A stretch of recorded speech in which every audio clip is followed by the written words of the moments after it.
Paname. Ici c'est Paname. Ici c'est Paname. Ici c'est Paname. J'ai la tronche du parigot, le cœur qui palpite. On chante, on crie, Paris est magique. Le rouge, le bleu, fier de nos couleurs. Le parc en feu, ressens-tu la ferveur? Yo, salutations mes humains, c'est OP, j'espère que vous allez bien, bienvenue sur la chaîne. On se retrouve pour cet avant-match Paris-Brest, dédicace à tous les amateurs de pâtisserie comme moi. Un peu gras le Paris-Brest, mais qu'est-ce que c'est bon. Ah mon gars, Paris-Brest, ça y va. Hein. En tout cas les gars, après 2 semaines de trêve internationale, la Ligue des Nations pour moi c'est chiant les mecs. Je vous dis la vérité, ça casse la dynamique de ce début de saison, hein, notamment pour les clubs. Ah ouais, toi t'es là, tu te manges 3 journées, d'un coup, boum. Équipe de France. Alors c'est beau, c'est bien, mais bon. Plus ça laisse des séquelles. Hein. Zaïre Emery, blessé. Vitinha, ça a l'air d'aller, mais sait-on jamais. Doué, pareil, ça a l'air d'aller, mais sait-on jamais. Il y a aussi nos Sud-Américains qui font parfois plus de 10 heures de vol pour aller jouer à l'autre bout de la planète. Là, ils vont revenir, ils vont être complètement carbo, fatigués les organismes. Ah, moi, cette trêve internationale là du début de saison, elle m'énerve. Faut arrêter avec ces conneries. La Ligue des Nations, ouais, c'est comme la Coupe Intertoto. C'est l'Europe, mais ça sert à rien. Bon, bref, on s'abonne à la chaîne si ce n'est toujours pas fait. La petite clochette à côté, on clique dessus pour les notifications, le référencement. On met son plus beau pouce bleu et on lâche son petit commentaire. Comme d'habitude, les gars, hein, on se fait les stats des deux équipes. On parle de notre adversaire, Brest, et on finit avec nos rouges et bleus. Et c'est maintenant pour les stats.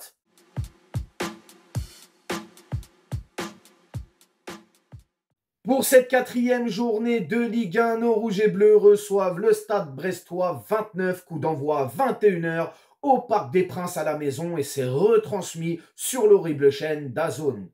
Au classement général de la Ligue 1, le Paris Saint-Germain pointe à la première place avec 9 points. Quant au Stade brestois, ils sont 12e avec 3 petits points.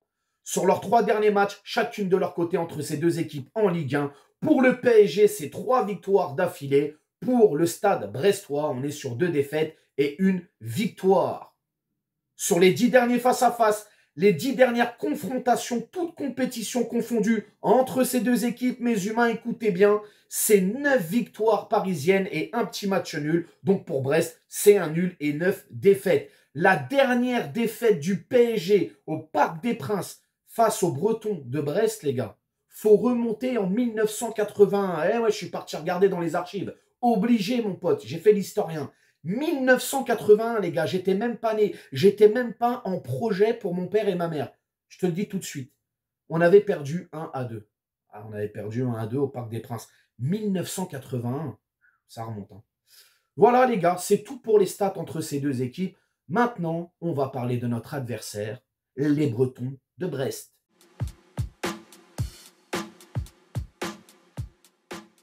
Alors, en toute franchise, hein, Brest a très mal commencé sa saison, avec 2 défaites d'affilée.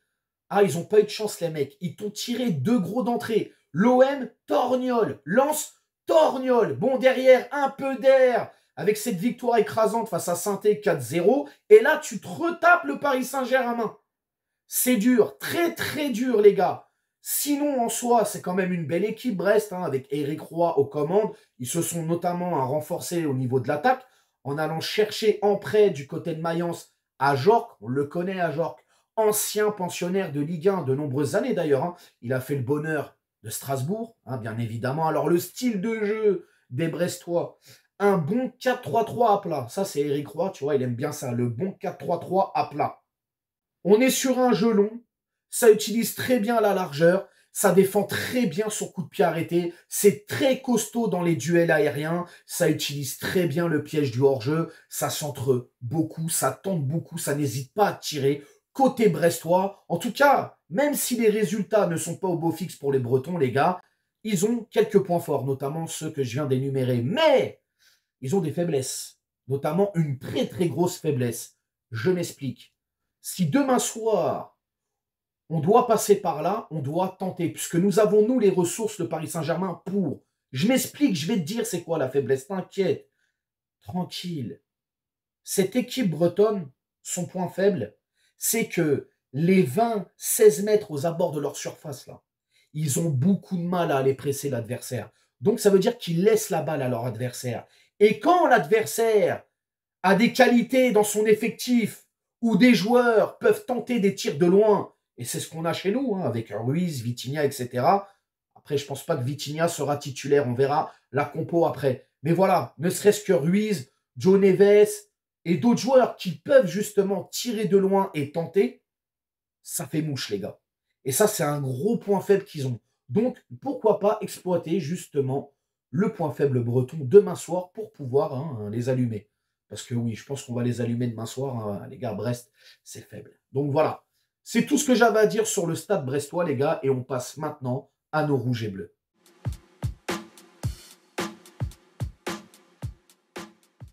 Extrêmement content de retrouver nos Parisiens demain soir, les gars, après cette trêve internationale de 2 semaines.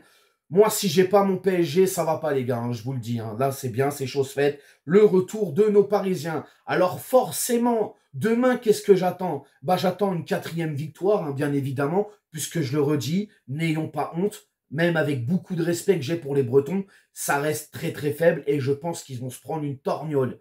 Hein, de toute manière, hein, le tarif maison, on le connaît. Donc, demain soir, les gars, hein, côté parisien, discipline, application, implication, justesse, précision et tout simplement amusez-vous, éclatez-vous et faites le job puisque en tribune, le job sera fait comme d'habitude et sur le terrain, voilà, régalez-nous et régalez-vous du spectacle, tout simplement. Voilà les gars, la discipline, le sérieux et continuer à engendrer de la confiance, etc., etc., puisque la Ligue des Champions arrive les mecs. Hein. Ah voilà, donc petit match tranquillou.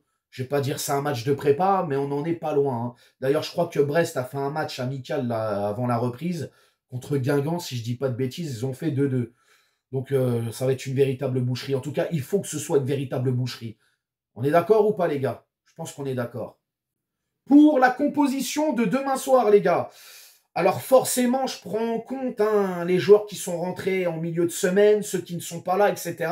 Donc, ça va être un petit peu inédit, là, à mon avis. Hein. Donc, Donnarumma, je pense qu'il sera dans les cages. En tout cas, moi, je le mets. Hein. Je ne vois pas pourquoi je me priverais de Donnarumma. Je partirai avec une charnière centrale. Les gars, calmez-vous, ne m'insultez pas, ne dites rien. Je suis désolé, mais je fais avec ce que j'ai sous la main. Je mettrai Beraldo et Skriniar. Ouais, Skriniar et Beraldo.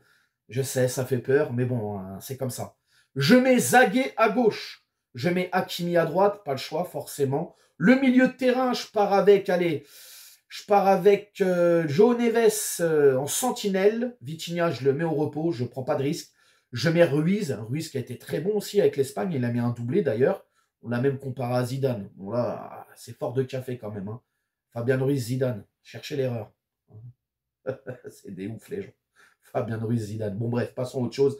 Je mets Asensio, hein, je le descends d'un cran. Je le mets au milieu de terrain. Donc milieu de terrain, Joe Neves, Asensio, Fabien Ruiz. Et l'attaque, les gars. Alors là, je mets l'attaque 100% française. Randall en numéro 9. Numéro 9, faux 9, comme tu veux. De toute façon, ça va alterner en attaque. Je mets Barcola à gauche. Oh, Barcola, quel diamant. Magnifique. Et je mets Dembélé à droite. Donc voilà, les gars.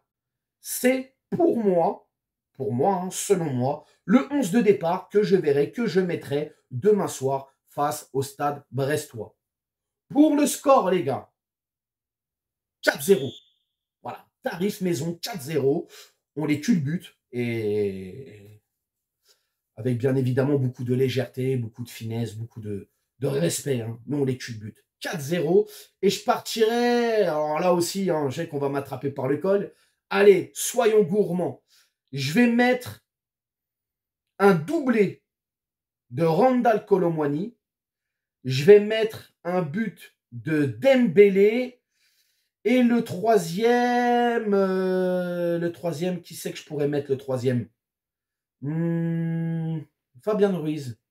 Ouais, Fabien Ruiz. Je verrai bien Ruiz mettre un but demain. Voilà, mes 4 buteurs, les gars. Quoi, 4 buteurs. Un doublé pour Randall et puis Dembélé et Ruiz. Donc voilà, les gars, c'est mes buteurs pour demain soir et le score 4-0. Vous allez me dire dans les commentaires, justement, comment vous appréhendez ce match. Est-ce que pour vous, retour de trêve, ça peut être compliqué pour nos Parisiens ou justement, on va bien gérer et on va faire le travail? Tu mets tout dans les commentaires. N'hésite pas à t'abonner, partage, like et on s'attrape demain pour le débrief en direct du Parc des Princes. Ciao. Nique sa mère, les footix, c'est du test que j'incarne. Paris capitale, et là les gars capitulent. On voit toute ton équipe face à Navas, c'est ridicule.